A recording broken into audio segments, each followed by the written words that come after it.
কেমন আছিস? কি করছিস? ভালো আছিস তো? ভালোই আছি, এই তো চলে যাচ্ছি আর কি। জানিস বুড়ি, একটা ভূত এসে না আমাকে সেই ভয় দেখিয়ে গেছে। জানিস ওই ভূতটা না আমাকে মেরে ফেলতে চায়। তুই আমাকে রক্ষা কর পড়ি। তুই একদম চিন্তা করিস না, যখনই তুই বিপদে পড়বি আমাকে সোনাপরি বলে ডাক দিবি, আমি চলে আসবো। ঠিক আছে, আজকে তাহলে আমি যাই, তাহলে তুই আমাকে হেল্প করিস।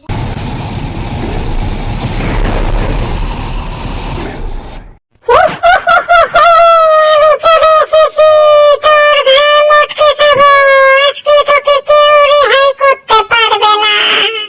আর তাহলে আজকে তুই আবার আসিস? দাঁড়া, তোকে মজা দেখাচ্ছি। এই সোনাপুরি, এই সোনাপুরি, তুমি কোথায় গেলে? আসো না, আসো না, কোথায় গেলে তুমি? আসো। কি হয়েছে? কি তোর সমস্যা হয়েছে বল, আমি চলে এসেছি। এখন না ওই পেতনিটা আমাকে